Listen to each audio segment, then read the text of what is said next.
everyone, welcome to the Learner's House. So this is the second video of R Basics जिसमें हम जो भी R में बहुत ही छोटी छोटी चीज़ें होती है जो हम नॉर्मली नोटबुक पे करते हैं, ठीक है. So will study that in today's class and in next and from next class onwards हम R को अपने सिलेबस के अकॉर्डिंग पढ़ेंगे. जैसे हमने जो भी डिस्ट्रीब्यूशंस पढ़े हैं थ्योरी में, सो वो ही डिस्ट्रीब्यूशंस को हम R में पढ़ना सीखेंगे. सो वो सब करने से पहले कुछ बेसिक हर्डल्स आते हैं, तो वो क्लियर हो जाएंगे इस बेसिक वीडियो के बाद. So let's get started. सबसे पहले we will study about objects. So ये हमारा आर का इंटरफेस है जिसमें वी नो कि हम आर स्क्रिप्ट में काम करते हैं. आई होप आपने मेरी आर बेसिक्स वाली इससे पहले वाली वीडियोस देखी होंगी. सबसे पहले हम ऑब्जेक्ट्स के बारे में पढ़ेंगे कि ऑब्जेक्ट्स क्या होते हैं. Suppose I want to save कि मेरा जो x है वो 5 है, ठीक है. I want to save into R कि मेरा जो x है वो क्या है, 5 है. So I will write x is equal to 5 and then I will run it, ठीक है. तो हमारे इस इन्वायरमेंट में ये वैल्यू सेव हो जाएगी x इक्वल्स टू 5, ठीक है. अब suppose I want to save it like this कि x इज 5 एंड मैं इसको ऐसे सेव करना चाहती हूँ. सो ऐसे भी ये क्या वैल्यू सेव कर देगा, x इज इक्वल टू 5. अब सपोज मैं इसमें ओवरराइट हो जाएगा. एक काम करते हैं, मैंने इसको डिफरेंट वेरिएबल मान लिया y. So now if I will run this तो ये आ जाएगा कि y जो है वो 5 के इक्वल है, ठीक है. Before going further I will suggest you to do with me, like आप वीडियो देखते रहिए एंड साथ साथ अपना आर खोल लीजिए और इसको जो है वीडियो को मिनिमाइज कर दो और आर में साथ साथ करते रहो, ठीक है. सो आई थिंक कि ओनली वॉइस से आप कर लोगे, बट कभी कभी अगर कुछ चीज़ नहीं समझ आती तो आप वीडियो ओपन करके ये चीज़ देख भी सकते हो कि मैं कैसे कर रही हूँ, ठीक है. सो माई रिकमेंडेशन वुड बी कि आप भी साथ साथ करो एंड आई होप कि आपने आर और R studio download and install कर लिया होगा. तो ऑब्जेक्ट्स सेव करने हो. ऑब्जेक्ट्स का मतलब है आर में ऐसी वैल्यूज़ कि एक्स की वैल्यू ये है, ए की वैल्यू ये है, बी की वैल्यू ये है. ऑब्जेक्ट्स का मतलब ये है. तो अगर हमें सेव करना हो तो हमारे पास दो ऑप्शंस हैं. या तो we can use equal to, ठीक है, और या फिर we can use this arrow thing. ये एरो आता है ऑल्ट माइनस, साइमल्टेनियसली प्रेस करने से. ऑल्ट माइनस, एक सेकेंड, ऑल्ट माइनस प्रेस करने से क्या आएगा. हो सकता है कभी कभी थोड़ा सा इशू हो भी इसमें. सो ये दो चीज़ें हैं जिनका यूज़ हम सेव करने के लिए करेंगे. सो इक्वल टू लगा सकते हैं और ये एरो लगा सकते हैं, ठीक है. तो ये दो चीज़ें हैं जो हम यूज़ करेंगे. सो ये ऑब्जेक्ट सेव करने के लिए हम करेंगे. अब जैसे मैंने यहाँ लिखा x इज इक्वल टू 5, सो हम इसको रन कर देते हैं तो हमारा x इक्वल्स टू 5 यहाँ पर आ जाएगा और ये भी आ जाएगा, ठीक है. ये अभी चला गया था because I have increased the font now and restarted the R studio ताकि इजीली विजिबल हो. सो अगर हमें ये वैल्यू रन करनी है, ठीक है, so what we will do, we will click on run here. But make sure कि अगर आप इस लाइन को रन करना चाहते हो तो आपका कर्सर यहीं पर हो एंड देन आप रन पे क्लिक करो, तब वो रन होगा. अदरवाइज आपके पास सेकेंड ऑप्शन है कि आप इस पूरे को सिलेक्ट करो and then press control and enter together, ठीक है, तब भी वो रन हो जाएगा. तो दोनों में से हम कोई भी चीज़ यूज़ कर सकते हैं. So let's save some objects. Like suppose मैं C सेव करना चाहती हूँ. C में I want to save 6. So I'll select it here and press Control Enter, ठीक है. तो वो चीज़ सेव हो जाएगी. आप दोनों में से कोई भी रन करने का मेथड यूज़ कर सकते हैं, ठीक है, आपको जो भी कंफर्टेबल है. सिलेक्ट करने के लिए आई होप आपको आता होगा, माउस से भी आप सिलेक्ट कर सकते हैं या फिर अगर आपने इधर कर्सर रख दिया देन आपको ये पीछे ले जाके पूरा जो है सिलेक्ट करना है. Then you have to press shift and left arrow की. 1 सेकेंड, आपको यहीं रख के एक साथ प्रेस करना है. शिफ्ट दबाए रखना और साथ में ये जो की है ये भी प्रेस करते रहना तो सिलेक्ट हो जाएगा. अगर आपका कर्सर यहाँ है तो आपको शिफ्ट के साथ बार बार जो है राइट की प्रेस करना है, ठीक है. सो कर्सर यहाँ है, शिफ्ट के साथ राइट की, लाइक दिस, ठीक है. सो आई होप ये क्लियर होगा. Now suppose I want to save one more value to the x. Suppose मैंने x में 10 सेव कर दिया. थोड़ा सा ऑब्जर्व करना कि अभी x की वैल्यू यहाँ पर 5 है, बट अब मैंने यहाँ पर x की वैल्यू 10 सेव करी और इसको रन करा, तो x की वैल्यू 5 अपने आप हट गई और यहाँ पर 10 आ गया। तो इससे हमें क्या पता चला कि R will overwrite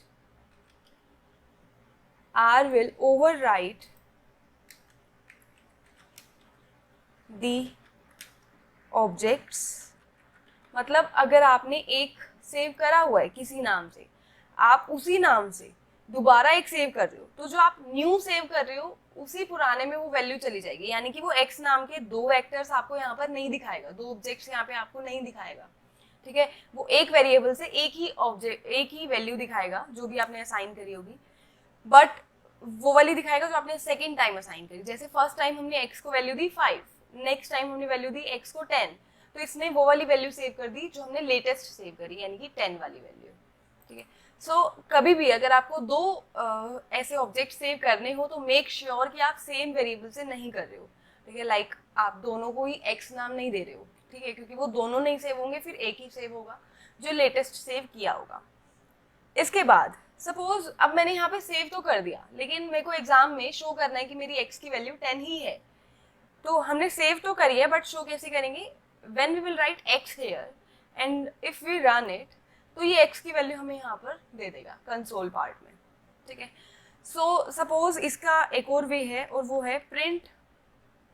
आपको x की वैल्यू प्रिंट करानी है तो आप लिखो print braces and then you have to write कि आप कौन से ऑब्जेक्ट की वैल्यू प्रिंट कराना चाहते हो। तो मैं x की प्रिंट कराना चाहती हूँ and then we will run it, ठीक है। सो इस तरीके से हम ये वैल्यूज, अगर हमें चेक करना हो कि हाँ वही वैल्यू सेव हुई है या नहीं, या एग्जामिनर को शो करना हो, या कंसोल में वी वांट आउटपुट, तो हम इस तरीके से देख सकते हैं किसी भी वेरिएबल को। जैसे हमने y सेव करा, हमने y रन करा, यहाँ पे हमने लिखा y एंड यहाँ रन प्रेस करा तो y की वैल्यू आ गई 5। अनदर ऑप्शन इज कि you have to write print and then you have to write y, तो ये हमें इससे दे देगा, ठीक है। ऑल्सो इन दोनों में से ऑब्वियसली ईजी वे है कि आप सिर्फ x या y लिख के रन करो, कम लिखना पड़ रहा है तो obviously will prefer this, but दोनों आने चाहिए, ठीक है। सो इसलिए मैंने बता दिए। नेक्स्ट है, सपोज मैंने सेव करा कैपिटल X में वैल्यू सेव करी 7 एंड देन हमने इसको करा रन, तो अब हम देख सकते हैं कि यहाँ पे दो x है, एक स्मॉल है एक कैपिटल X है। अब आप सोच रहे होगे कि मैंने तो बोला था कि ओवरराइट कर देगा, बट यहाँ तो ओवरराइट नहीं हुआ। तो नहीं हुआ, ऐसा इसलिए नहीं हुआ क्योंकि एक x आपका स्मॉल केस में है, लोअर केस में है, और एक x आपका अपर केस में है, ठीक है। तो मैंने ये बात अपनी पिछली R वीडियो में भी बताई थी कि R is a case sensitive language. तो R कैसी लैंग्वेज है? केस सेंसिटिव लैंग्वेज है। वो स्मॉल x और कैपिटल X को डिफरेंट मानेगी, लेकिन अगर आपने स्मॉल x ही 2 बार रन करा तो वो उन दोनों को एक ही मानेगी, ठीक है। सो इसके बाद we will learn how to remove objects. जैसे कि अभी यहाँ पर y सेव है, बट मैं चाहती हूँ कि मुझे y यहाँ से हटाना है, ठीक है। अगर मैं यहाँ पर क्लिक करूँगी दिस साइन पे, तो यहाँ पर कुछ ऐसा ऑप्शन आएगा, are you sure you want to remove all objects from the environment, this operation can not be undone. And यहाँ पर लिखा है include hidden objects. Hidden objects क्या होते हैं ये मैं इसी वीडियो में आगे बताऊंगी, बट उससे पहले अगर हम इस पर क्लिक करते हैं तो अगर मैं येस कर दूंगी तो ये सारे ऑब्जेक्ट्स को यहाँ से रिमूव कर देगा, ठीक है, क्योंकि यहाँ पर लिखा है कि रिमूव ऑल ऑब्जेक्ट्स, ठीक है। बट हम सारे ऑब्जेक्ट्स रिमूव नहीं कराना चाहते, मैं सिर्फ और सिर्फ y रिमूव कराना चाहती हूँ। तो what we will do, we will see it now. लेकिन अगर आपको सारे रिमूव कराने हो तो आप ऐसे कर सकते हो, एंड जब भी आप ये करो देन मेक श्योर कि ये जो बॉक्स है ये टिक हो। ऐसा क्यों होगा ये भी मैं बाद में बताऊंगी, इसी वीडियो में पढ़ेंगे कि हिडन ऑब्जेक्ट्स क्या होते हैं, ठीक है। So you have to click on yes अगर आप करना चाहते हैं इसको, बट अभी के लिए मैं नहीं करना चाहती तो हम नो क्लिक कर दिया। अभी के लिए I just want to remove y, तो we will write RM and then we will write in bracket जो भी हम रिमूव कराना चाहते हैं। सपोज मैं y रिमूव कराना चाहती हूँ, और ऑल्सो ये हैशटैग नहीं रखना है यहाँ पर, क्योंकि हैशटैग रखेंगे तो वो कमांड को रन नहीं करेगा। सो ऐसे करेंगे तो अब वैल्यू रिमूव हो गई y, देखो अब वैल्यू यहाँ पर हमारे पास नहीं है, ठीक है। सो अगर हमें कभी भी ऐसा कोई ऑब्जेक्ट रिमूव करना हो तो we will write RM and then we will write in bracket y। या फिर जो भी ऑब्जेक्ट आपको रिमूव करना है। सपोज हम चाहते हैं कि हम एक से ज़्यादा ऑब्जेक्ट्स को रिमूव कराना चाहते हैं, so what we will write here. अगर मैं लिखूंगी इसको आर एम ब्रैकेट में, सपोज मैं चाहती हूँ कि सी रिमूव कर दे एंड स्मॉल एक्स रिमूव कर दे, तो ब्रैकेट में लिख दिया सी कॉमा एक्स। अब आप देख सकते हो दोनों ऑब्जेक्ट्स यहाँ से रिमूव हो गए, ठीक है। तो अगर हमें कभी भी ऐसा कुछ रिमूव करना हो तो हम इस तरीके से रिमूव करेंगे। अगर आपको 3 रिमूव करने हैं तो भी आप ऐसे ही लिखोगे, ठीक है। सो ये था कि हम ऑब्जेक्ट्स को कैसे रिमूव करें। इसके बाद what will see now is, so अब हम चाहते हैं कि ये वैल्यूज दोबारा आ जाए, क्योंकि अभी हमें कुछ और चीज़ें सीखनी है, तो हम इनको दोबारा यहाँ से रन कर देते हैं। सो ये सब दोबारा आ जाएंगे यहाँ पे। Now I want an object S, लेकिन मुझे पता है कि वो एस जो है वो एक्स और वाई को जोड़ के आता है, ठीक है। तो व्हाट आई विल डू, मतलब हम क्या करेंगे, आपको वैल्यूज असाइन करनी आती है ऑब्जेक्ट्स में, तो आप क्या कर सकते हो कि आप एक्स और वाई को अलग से ऐड कर लोगे नोटबुक में, कैलकुलेटर में, जो भी वैल्यू आएगी उसको यहाँ लिख दोगे। एंड उससे भी इजी वे है कि हम क्या करें, x प्लस वाई, आर का हम यूज कर ही क्यों रहे हैं, आर का यूज हम अपना काम आसान करने के लिए कर रहे हैं, ठीक है। तो कभी भी आप ऐसे नहीं करोगे कि आप x प्लस वाई को अलग से कर रहे हो and then you are writing it here. So R का काम है हमारा काम आसान करना, ना कि बढ़ाना, जो हम कॉपी में लिखें फिर सेव करें, ठीक है। सो ऑल्सो ये सारी मैथमेटिकल जो भी हम यूज करेंगे चीजें, वो सब हमें करके देगा, ठीक है। तो हम चाहते हैं कि x और y को ऐड करें और उसको सेव कर दे s में, तो हम ऐसा कमांड देंगे and then we will run it. तो हम देखेंगे कि ये सेव हो गया, s में क्या सेव हो गया 15, और x हमारा था 7 और y था हमारा, x था 10 और y था हमारा 5, तो 10 प्लस 5 इज 15, यानी कि सही उसने हमें ये काम करके दिया है। सो उसके बाद सपोज वी वांट NCR, जैसे एक NCR मैंने आपको पढ़ाया था कि NCR हम कैसे यूज करते हैं, तो उस पर आएंगे, बट उससे पहले एक काम करते हैं, इसको माइनस करके भी देख लेते हैं। सपोज कैपिटल S में we want to save our value, capital S में cut this part, suppose capital S में we want to save our value and we want to save y minus x, तो वो y को x से minus करेगा और जो भी वैल्यू आएगी उसको कैपिटल S में सेव कर देगा, ठीक है। So here it is the answer and it is -5, ठीक है। सो अब हम NCR देखेंगे। NCR में हम देखा था हम क्या करेंगे, चूज करेंगे n वाली वैल्यू पहले, फिर कॉमा r वाली value.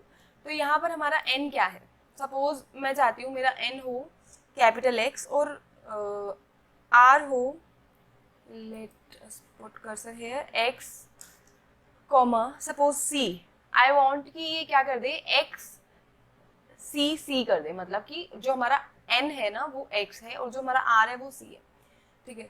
So when we will run this, हमारा आंसर यहाँ पे आ जाएगा। मैं इसको एक बार ही रिमूव कर देती हूँ ताकि कमिंग जो चीज़ें हैं वो आपको कंसोल में दिखती जाए।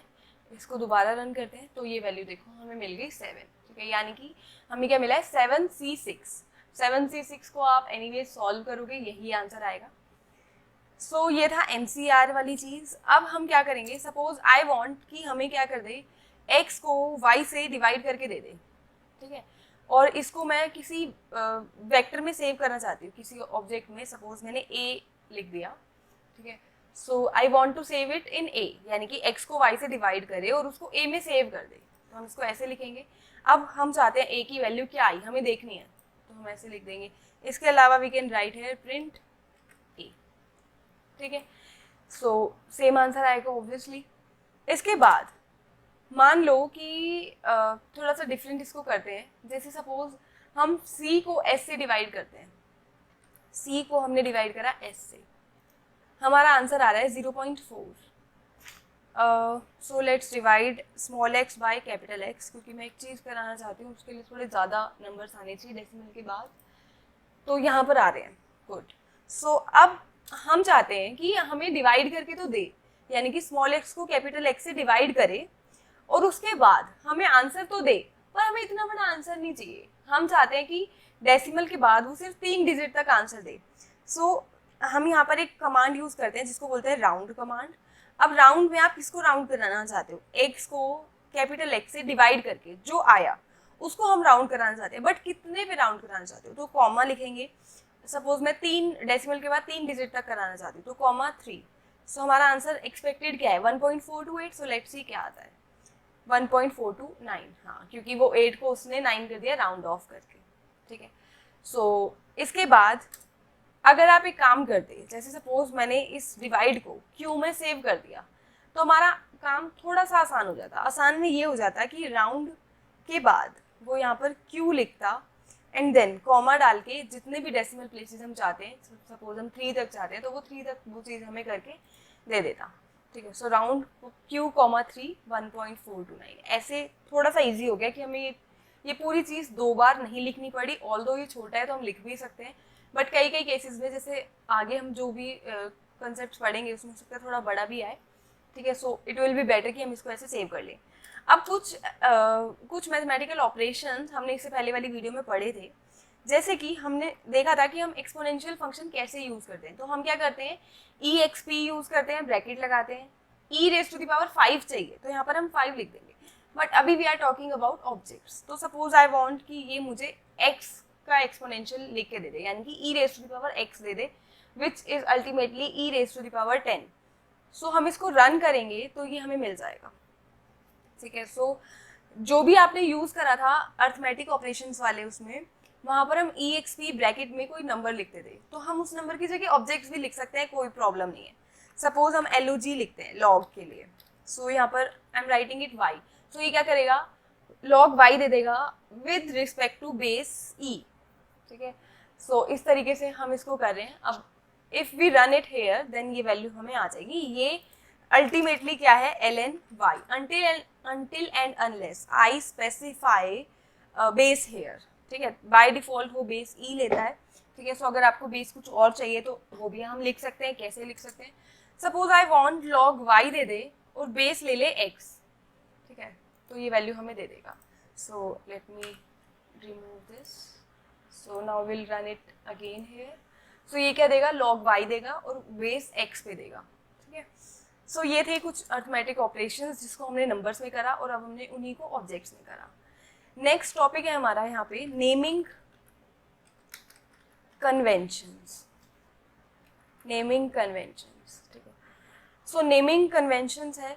नेमिंग कन्वेंशंस का क्या मतलब है, जैसे सपोज आप कोई भी ऑब्जेक्ट हम यहाँ पे सेव कर रहे हैं, तो क्या हम सिर्फ अल्फाबेट्स ही सेव कर सकते हैं?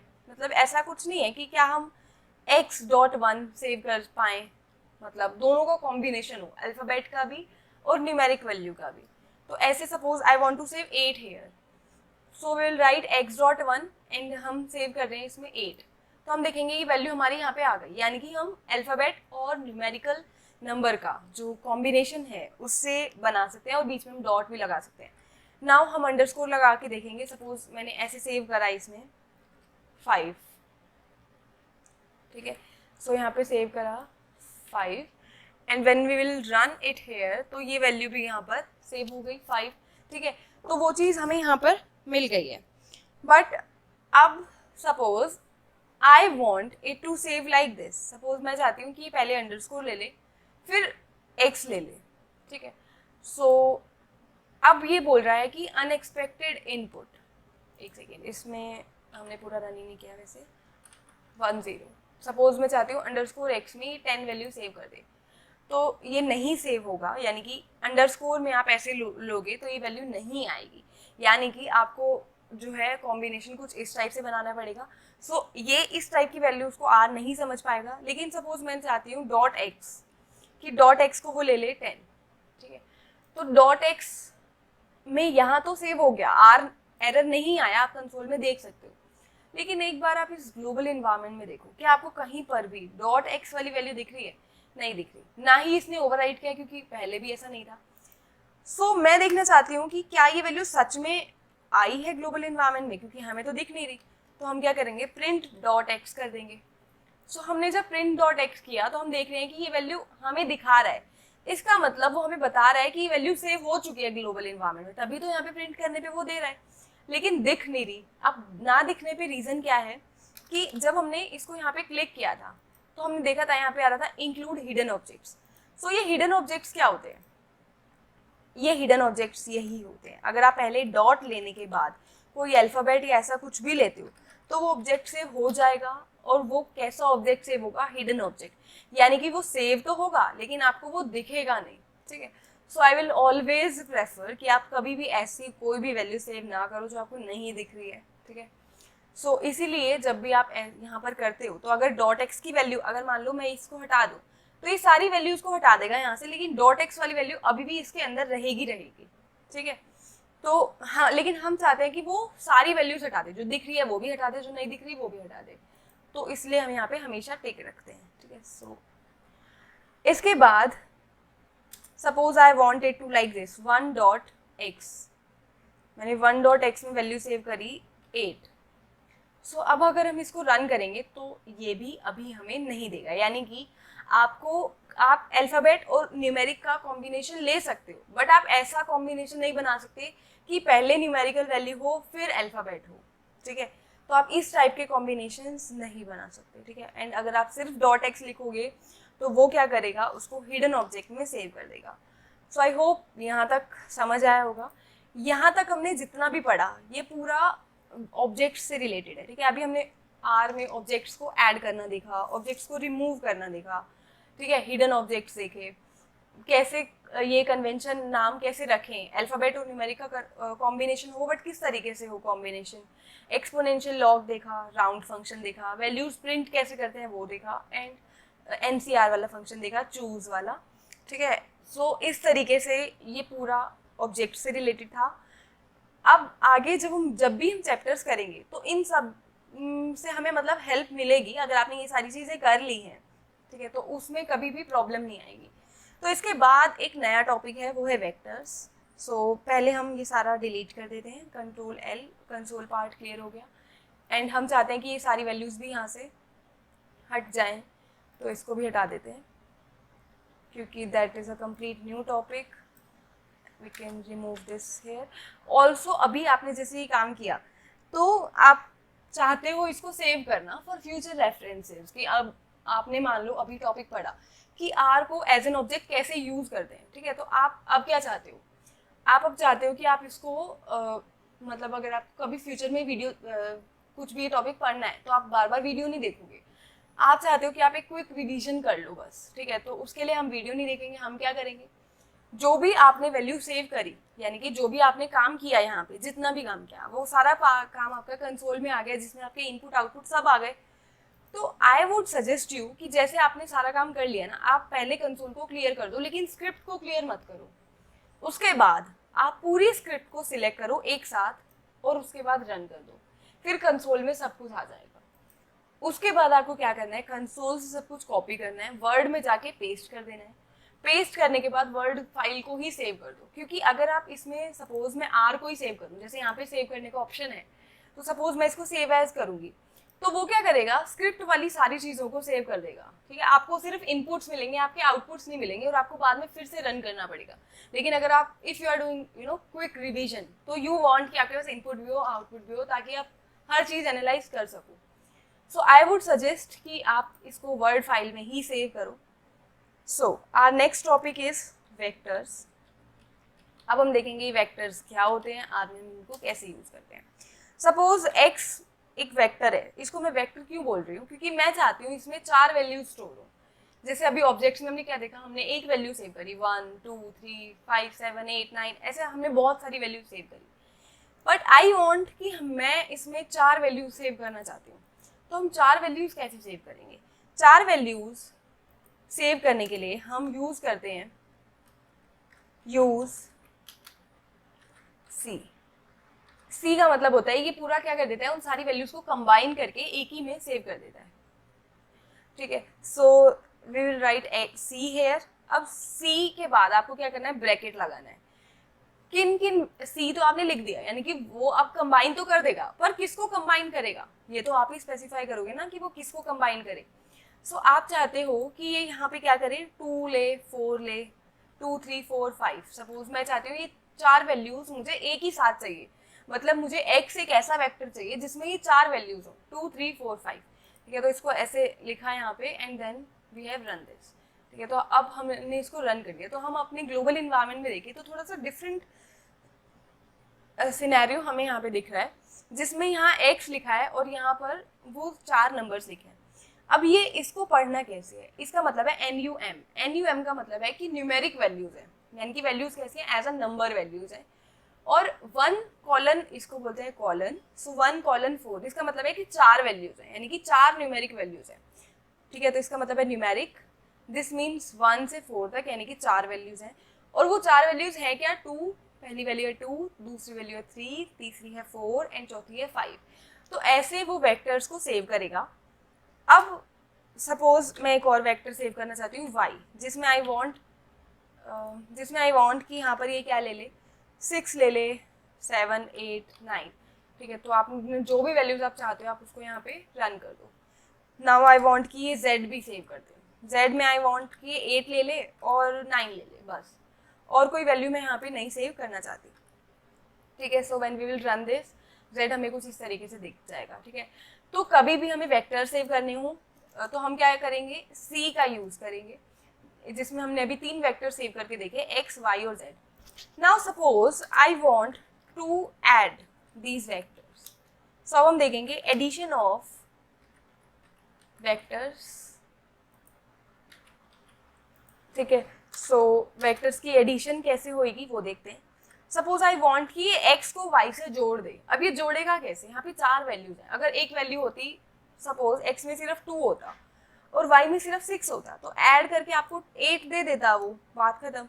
बट यहाँ 4 वैल्यूज हैं, तो अगर आप x प्लस वाई को ऐसे ऐड करोगे तो ये आपको कुछ इस तरीके से जो है वो दे रहा है ऐड करके 2 + 6, यानी कि वो क्या कर रहा है, पहले वाली एंट्री को पहले वाली एंट्री से ऐड करके एक पहली एंट्री दे रहा है। सो 2 + 6 is 8, 3 + 7 is 10 and 4 + 8 is 12, 5 + 9 is 14। तो वो ऐसे हर एंट्री को कॉरेस्पॉन्डिंग एंट्री से जो है ऐड करके दे रहा है। यानी कि अगर हम 2 वेक्टर्स को ऐड कर रहे हैं तो जो रिजल्ट मिल रहा है वो भी कैसा मिल रहा है, वेक्टर मिल रहा है, क्योंकि उसमें भी कितनी वैल्यूज है, 4 वैल्यूज है। ठीक है, सो इसी तरीके से सपोज आई वॉन्ट कि मैं इसको W में सेव कर दूँ। ठीक है, सो हम इसको ऐसे W में सेव भी कर सकते हैं, रन कर दिया, वो सेव हो गया। Now if we write W here, तो अगर हम रन करेंगे तो ये इस तरीके से हमें वो सारी वैल्यूज दे देगा। ठीक है, इसके बाद सपोज आई वॉन्ट कि वेक्टर्स को क्या कर दे, ऐड कर दे, सब्ट्रैक्ट कर दे, सॉरी, सब्ट्रैक्शन ऑफ वेक्टर्स।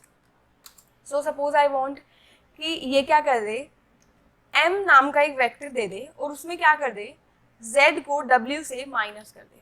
ठीक है, सो हम इसको रन करेंगे और m हम चाहते हैं देखना कि m में क्या क्या वैल्यूज आई हैं, तो हम देखेंगे कुछ इस तरीके से वैल्यूज आई हैं हमारे पास, यानी कि z में था 8,9 और w में था 8, 10, 12, 14। तो अब अगर आप देखोगे तो जो z है उसमें 2 ही वैल्यूज हैं और जो w है हमारा उसमें 4 वैल्यूज हैं। तो पहले इसने क्या करा, 8 को 8 से माइनस कर दिया, 0 दे दिया। उसके बाद क्या करा, 9 को 10 से माइनस कर दिया, -4 दे दिया। उसके बाद what it has done is कि 8 को फिर 12 से माइनस कर दिया, तो -4 दे दिया, और 9 को 14 से कर दिया तो -5 दे दिया। यानी कि अगर एक 2 का है और एक 4 का है तो उसने क्या करा कि पहले इन दोनों को शुरू के दोनों से कर दिया, फिर इन्हीं दोनों को बाद के 2 से कर दिया। ठीक है, तो अब देखते हैं कुछ ऐसा जो सिमिलर एंट्रीज वाला हो, यानी कि सिमिलर नंबर्स हो। सो सपोज हम चाहते हैं y को x से माइनस कर दे और हम चाहते हैं इसको n में सेव कर दे, तो n में वैल्यू आई y - x, ऐसे करके हम चाहते हैं इसको सेव कर दे। सो ये दे रहा है हमें n, क्या वो हम देखते हैं अभी। सो n आ रहा है हमारा 4 बारी 4। तो अगर हम यहाँ पे देखें y ये है, x ये है, 6 - 2 4, 7 - 3 4, 8 - 4 4, 9 - 5 4। तो सारी वैल्यूज क्या है, 4 है, यानी कि उसने हर कॉरेस्पॉन्डिंग एंट्री को एक दूसरे से क्या कर दिया, माइनस करके हमें दे दिया। तो ये था हमारा addition subtraction. Now suppose we want multiplication here. So अगर हम मल्टीप्लिकेशन चाहते हैं वेक्टर्स की, ठीक है, सो सपोज आई वांट कि ये एक f वेक्टर बना दे। f वेक्टर में क्या करे कि ये m को मल्टीप्लाई कर दे n से। ये 2 वेक्टर्स है मेरे m और n, इन दोनों को क्या कर दे, मल्टीप्लाई कर दे और f में सेव कर दे। Now we want to see the values की क्या क्या आई f में। तो जब आप f को रन करोगे आप देखोगे ये सारी वैल्यूज आपकी जो है f में आई है। इसने क्या करा, m को n से मल्टीप्लाई कर दिया, तो m ये है n ये है, 0 को 4 से 0 ही आएगा, -1 को 4 से -4 ही आएगा। सो आप देख सकते हो कि सारी वैल्यूज बिल्कुल मतलब एग्जैक्ट आएंगे, ऑब्वियसली एग्जैक्ट ही आएंगी। सो आप ऐड करो, मल्टीप्लाई करो या माइनस करो या डिवाइड करो, सब कुछ किस फॉर्म में आएगा, वेक्टर में ही आएगा। अगर आप दो वेक्टर्स को ऐड कर रहे हो तो आपको रिजल्ट भी वेक्टर मिलेगा, दो वेक्टर्स को सब्ट्रैक्ट कर रहे हो तो भी रिजल्ट वेक्टर मिलेगा, तीन वेक्टर्स को कर रहे हो तो भी वेक्टर मिलेगा, मल्टीप्लाई कर रहे हो, ऐड कर रहे हो, सब्ट्रैक्ट कर रहे हो, कुछ भी कर रहे हो, आपको अल्टीमेटली जो रिजल्ट है वो भी कैसा मिलेगा, वेक्टर ही मिलेगा।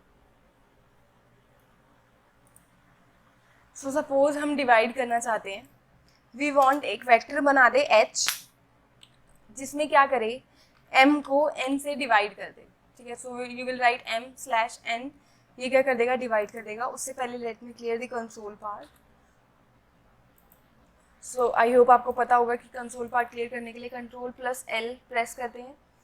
सो इसके बाद we will run it here and h अब हम देखेंगे तो h में हमारी ये वैल्यूज आ रही है, यानी कि इसने क्या करा, m को n से डिवाइड कर दिया, 0 को 4 से करा, फिर -1 को 4 से करा, फिर -4 को 4 से करा, फिर -5 को 4 से करा, ठीक है। तो ऐसे करके इसने सारी वैल्यूज डिवाइड कर दी। अब इस वीडियो में हमने ऑब्जेक्ट्स देख लिए, वेक्टर्स देख लिए, और उसके बाद हमने वेक्टर्स के डिफरेंट अर्थमेटिक ऑपरेशंस देख लिए, प्लस माइनस मल्टीप्लाई डिवाइड।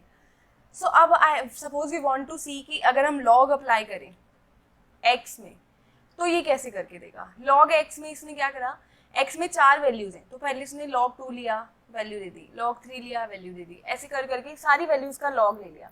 और यू विल नो कि हाँ ये बेस e पे है क्योंकि हमने बेस स्पेसिफाई नहीं किया, तो बाय डिफॉल्ट वो बेस e ही ले लेता है।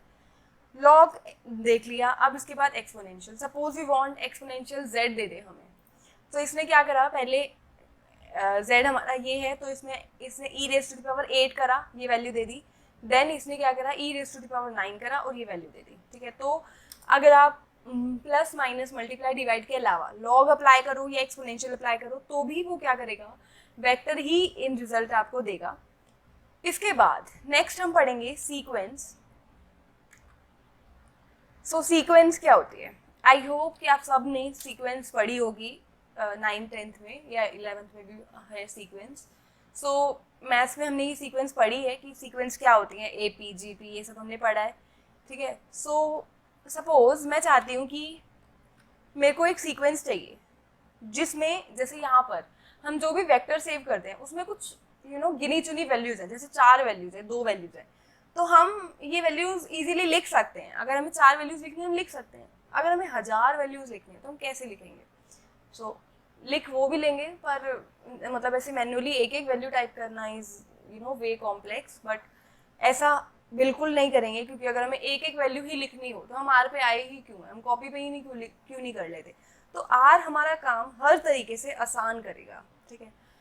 सो सपोज हम चाहते हैं एक सीक्वेंस सेव करना 1, 3, 5, 7, और ऐसे मैं चाहती हूँ कि ये लास्ट जो वैल्यू दे हमें वो दे 51। तो अगर आप देखो तो सबके बीच में 2 का डिफरेंस है, यानी कि ये AP बना रहा है। तो सीक्वेंस जब भी होता है तो उसके लिए सिंटैक्स क्या होता है, एक काम करते हैं, इसको रन करके देखते हैं। इसकी कमांड होती है SEQ, पर ये क्वेश्चन मार्क मैंने इसलिए लगाया ताकि हम हेल्प डेस्क में देख सके कि ये क्या क्या चीज़ हमें दे रहा है। तो अगर हम हेल्प बॉक्स देखेंगे तो सीक्वेंस जनरेशन कुछ इस टाइप से हो रहा है, यानी कि आप पहले लिखोगे SEQ, फिर आप लिखोगे फ्रॉम, फिर आप लिखोगे टू, फिर लिखोगे बाय। इसका क्या मतलब है, फ्रॉम का मतलब है कि आप सीक्वेंस कहाँ से शुरू करना चाहते हो, ठीक है।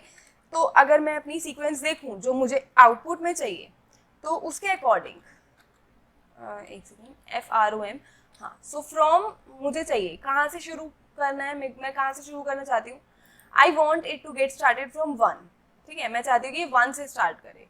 उसके बाद है 2 का मतलब है कि इन दोनों के बीच में आपको क्या क्या डिफरेंस दिख रहा है, कितना डिफरेंस दिख रहा है, ठीक है। तो यहाँ पे 2 का डिफरेंस है, ठीक है, तो we will write it 2 here. So उसके बाद मैं चाहती हूँ बाय, नो 2 का मतलब है कि कहाँ तक आप चाहते हो।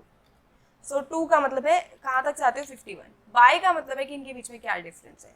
सो डिफरेंस है 2 का, ठीक है। आप 2 हम हमेशा क्या कर रहे हैं, 2 को ही ऐड कर रहे हैं। So let's see. So suppose हम सीक्वेंस ही जनरेट करना चाहते हैं, लेकिन यहाँ पर जैसे हमें इतना सब कुछ लिखना पड़ा, हमने लिखा फ्रॉम टू बाय, इसके लिए हम ऐसे भी लिख सकते हैं। सपोज हम सेम सीक्वेंस, पहले एक काम करते हैं, इसको रन कर देते हैं इस सीक्वेंस को। सो हम रन करेंगे तो ये सीक्वेंस हमें यहाँ पे मिल गई है 1 3 5 7। तो हम देख सकते हैं कि यही सीक्वेंस हमें एग्जैक्टली चाहिए थी, जो 1 से स्टार्ट हो 51 पे खत्म हो और बीच में डिफरेंस कितना हो 2 2 का हो, ठीक है। तो वही सीक्वेंस हमें मिल गई है। इसी सीक्वेंस को लिखने का एक और तरीका है जिसमें आप लिख नहीं रहे हो कि आप फ्रॉम कर रहे हो, आप पहला जो भी चीज़ लिख रहे हो ना वो आर उसको फ्रॉम ही लेगा, और जो आप सेकेंड चीज़ लिख रहे हो आर उसको टू ही लेगा, और जो आप थर्ड चीज़ लिख रहे हो आर उसको बाय ही लेगा, ठीक है। तो आपको हर बार फ्रॉम टू बाय स्पेसिफाई करने की ज़रूरत नहीं है। सो अगर हम इसको रन करेंगे तो हम देखेंगे कि दोनों बिल्कुल सेम है, ठीक है। इसके बाद सपोज एक और सीक्वेंस है जिसमें आई वांट कि फ्रॉम हो इसका 1 से, सो FROM फ्रॉम हो इसका 1 से, और 2 हो इसका 60 पे, और बाय हो इसका 1 पे, ठीक है। तो अगर हम इसको ऐसे रन करेंगे तो हम देखेंगे कि 1 से लेके 60 तक, इसका मतलब क्या है, नॉर्मली 1 से 60 तक काउंटिंग ही है एक तरीके से, ठीक है। तो वो चीज़ उसने हमें लिख के दे दी अगर हमने बाय 1 लिया है। तो इससे आपको पता चल रहा होगा कि सीक्वेंस कमांड हमारे लिए कैसे हेल्पफुल है। अगर सीक्वेंस कमांड नहीं होती तो हम इसको कैसे लिखते, मैनुअली एक एक वैल्यूज लिखते, ठीक है। तो वो काम ऑब्वियसली हम आर में नहीं करेंगे। सीक्वेंस के अलावा और भी एक दो चीज़ें जिससे हम ऐसे बहुत सारी वैल्यूज जनरेट कर सकते हैं। तो अब बाय इक्वल्स टू 1 लिखा जब हमने, तो ये सीक्वेंस हमारे पास आ गई। तो एक काम करते हैं कि इन दोनों सीक्वेंस को एक बार सेव करते हैं। तो इसको सेव करा ए से, तो यहाँ पे सेव हो गया, जो बता रहा है कि यहाँ पे नंबर्स हैं 26, और कहाँ से शुरू है 1 से 3 से 5 7 ऐसे करके सो ऑन 51 तक जा रहा है। अब I want to save it B के नाम से, ठीक है। तो बी से इसको सेव करा, ठीक है। तो ये भी यहाँ पर क्या हो गया, सेव हो गया। अब नाउ सपोज आई वॉन्ट, अगर बाय 1 ही है तो हम इसको और भी तरीके से लिख सकते हैं। जैसे कि एक तो जो ऊपर बताया वो तो है ही 1 60 1, तो ये क्या करेगा, फ्रॉम 1 लेगा, टू 60 लेगा, बाय 1 लेगा, और आपको एक सीक्वेंस जनरेट करके दे देगा। तो ये दोनों बिल्कुल सेम है, हम देख सकते हैं। अब इसके बाद सपोज आई वॉन्ट कि मतलब मैं लिखना नहीं चाहती हूँ कि बाय क्या है, ठीक है। अगर हम बाय ना लिखें और मैं नॉर्मली ऐसे 1 60 भी लिखूँ, और सपोज मैं इसको सेव कर दूँ वेक्टर सी में, ठीक है। तो अगर हम इसको देखें तो सी वेक्टर यहाँ पे आ गया। अब अगर हम सी को रन करें, उससे पहले ये पार्ट क्लियर कर देते हैं। तो अगर हम सी को रन करें तो ये कुछ इस तरीके से आ रहा है, 1 से 60 तक सारी वैल्यूज आ रही है। तो ये बिल्कुल सेम है जैसे पिछले केस में हुआ, बट एक चीज़ जो यहाँ पे नोटिस करने वाली है, आई होप आपने करी होगी अगर आप अच्छे से समझ रहे हो, तो वो ये है कि यहाँ पे लिखा है INT। So what does this INT means? INT का मतलब है यहाँ पे इंटीजर। इस इंटीजर का मतलब है कि अगर आपने यहाँ पे बाय स्पेसिफाई नहीं किया तो पहली बार वो बाय क्या ले लेगा, बाय डिफॉल्ट 1 ले लेगा। ऐसा हम यहाँ पे देख सकते हैं कि हमने यहाँ बाय नहीं लिखा तब भी उसने कितने का गैप लिया, 1 का गैप लिया। यानी कि अगर आप बाय डिफॉल्ट, अगर आप बाय नहीं लिखते हो तो वो बाय डिफॉल्ट क्या ले लेगा, 1 ले लेगा। यानी कि अगर किसी केस में बाय 1 है तो आपको स्पेसिफाई करने की भी ज़रूरत नहीं है, ठीक है। पहली चीज़ ये नोटिस करनी थी। दूसरी चीज़, अगर हम यहाँ देखें, यहाँ INT लिखा हुआ है, INT का मतलब है इंटीजर। हर केस में न्यूमेरिक लिखा हुआ था, यहाँ पर इंटीजर लिखा है। आप एक छोटी सी चीज़ सोचो, अगर आपको एक सीक्वेंस बनाना है जिसमें हर बार आप 1 को या तो ऐड कर रहे हो या फिर 1 को ही सब्ट्रैक्ट कर रहे हो, तो आप कभी भी पॉइंट वाली वैल्यूज तो बीच में लेके ही नहीं आ रहे हो, ठीक है। क्योंकि आपकी स्टार्ट भी कहाँ से हो रही है, 1 से हो रही है, तो वो 1 1 के गैप में जाएगी, तो वो हमेशा वैल्यूज कैसी आएगी, इंटीजर्स आएंगी, ठीक है।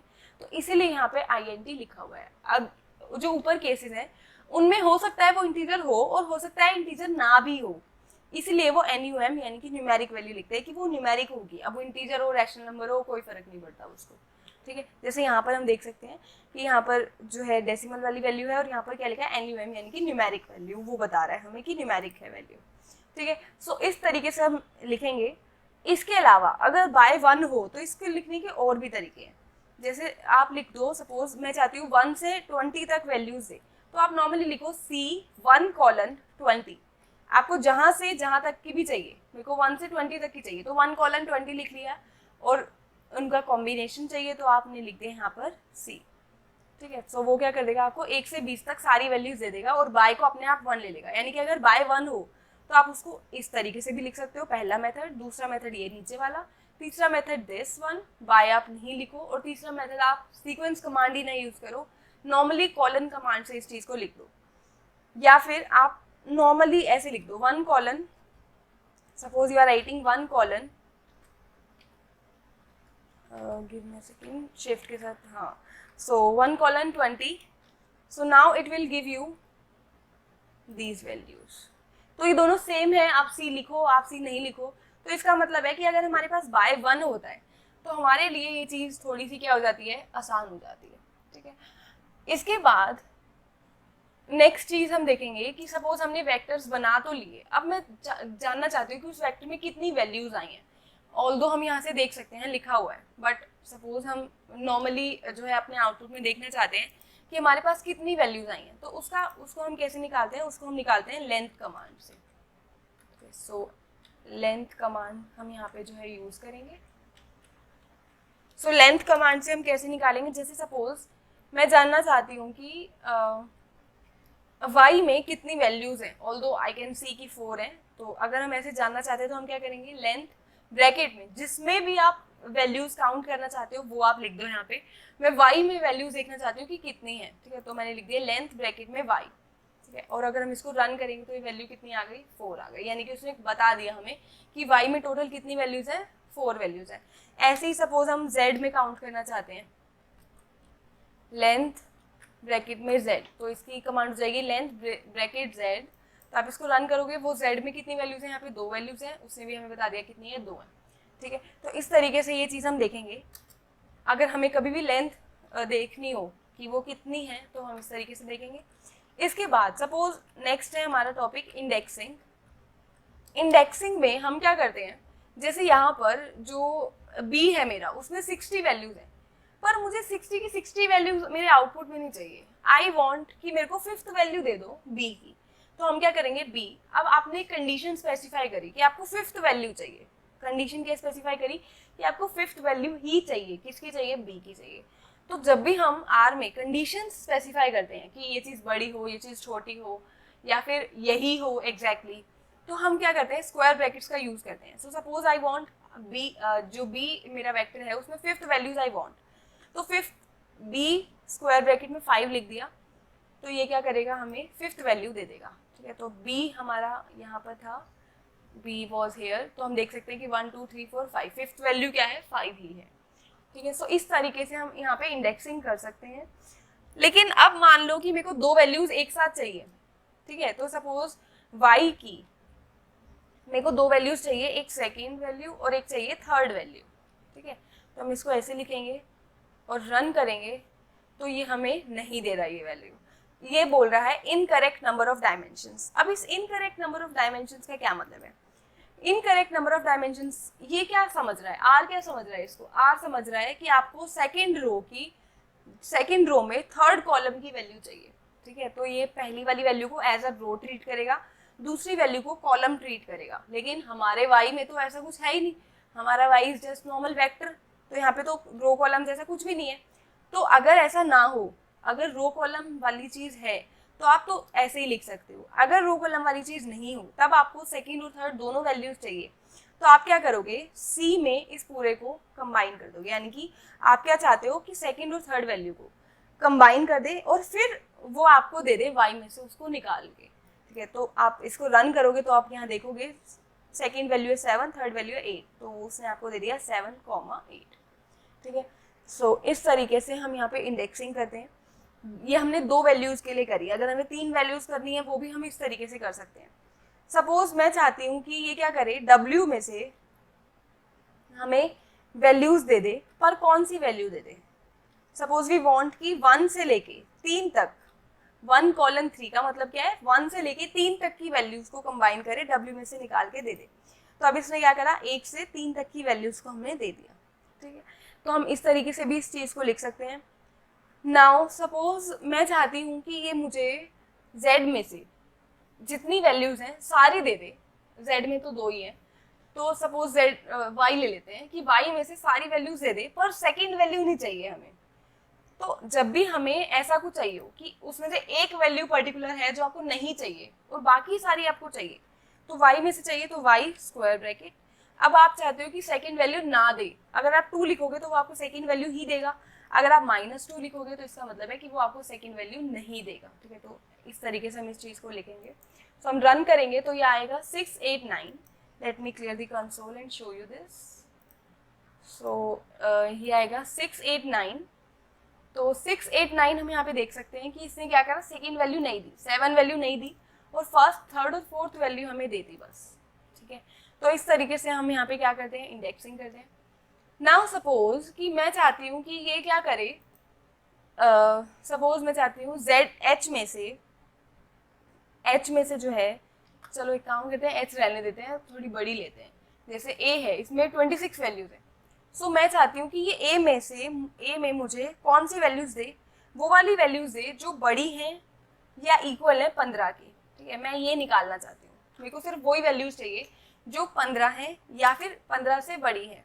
तो इसको किस तरीके से लिखेंगे, मेरे को ये ए में चाहिए तो ए, कंडीशन क्या है, कंडीशन को हम हमेशा किस में लिखते हैं, स्क्वायर ब्रैकेट्स में। तो कंडीशन क्या है कि जो ए है हमारा वो ग्रेटर देन हो या इक्वल टू हो किसके, 15 के। ठीक है, तो इस तरीके से ये हमें दे देगा। तो अब ये वो वाली वैल्यूज दे रहा है जो 15 है या फिर 15 से बड़ी है। अब आप यहाँ पे अपना ए देखो तो उसने 15 से छोटी वैल्यूज दी है, लेकिन उसने हमें 15 से छोटी वैल्यूज नहीं दी, सिर्फ 15 से बड़ी वैल्यूज दी। अब सपोज आप चाहते हो कि आपको जानना है कि आपको 15 से बड़ी वैल्यूज कितनी है, तो आप क्या लिखोगे, यहाँ पे लेंथ लिखोगे, ए ग्रेटर देन इक्वल टू 15। ठीक है, तो इस तरीके से आप देखोगे ये आपको दे देगा। ठीक है, तो इसने आपको बता दिया कि टोटल वैल्यूज कितनी है, 19 है। तो हम काउंट भी कर सकते हैं, 1 2 3 4 5 6 7 8 9 10 11 12 13 14 15 16 17 18 19। सो 19 वैल्यूज है और उसने ये चीज़ हमें यहाँ पर दे दी। सपोज आप चाहते हो कि वो 15 से छोटी वैल्यूज आपको दे, तो आप क्या लिखोगे, a square bracket a less than equal to 15। ठीक है, अगर आप इक्वल टू भी इंक्लूड कराना चाहते हो तो इस तरीके से लिखोगे। अब वो 15 है, 15 से छोटी वैल्यूज दे देगा। नाउ सपोज आप चाहते हो कि वो आपको 15 से 20 के बीच की वैल्यूज दे, तो आप क्या लिखोगे, ए कंडीशन क्या है कि वैल्यू जो है वो 15 से बड़ी हो या फिर 15 के इक्वल हो, एंड अब आप चाहते हो कि वो छोटी भी हो, किससे छोटी हो, 20 से छोटी हो या फिर 20 के इक्वल हो। तो हम इसको इस तरीके से जो है कंडीशन स्पेसिफाई यहाँ पे करेंगे। तो अभी हमें सिर्फ 15 से 20 के बीच की वैल्यूज ही हमें निकाल के देगा। ठीक है, तो इस तरीके से हम जो है वेक्टर्स को और ऑब्जेक्ट्स को यूज़ करते हैं आर में। सो ये बहुत ही बेसिक वीडियो थी जिसका यूज़ बेसिकली हम कमिंग वीडियोस में कभी कभी किसी भी चीज़ को जो है रैंडमली यूज़ कर सकते हैं। सो इस असाइनमेंट पे ये जो क्वेश्चन है, इस टाइप के क्वेश्चन, इसको आई होप कि आप जो डिस्क्रिप्शन बॉक्स में PDF है वहाँ से डाउनलोड करके उसको प्रैक्टिस ज़रूर करेंगे ताकि आपका कंसेप्ट और ज़्यादा क्लियर हो जाए। इसके अलावा आप कहीं और से भी क्वेश्चन ट्राई करते हैं और आपसे नहीं होता है तो feel free to reach out to me. So thank you very much. Video पसंद आई हो तो like, comment, share and subscribe to the learners house.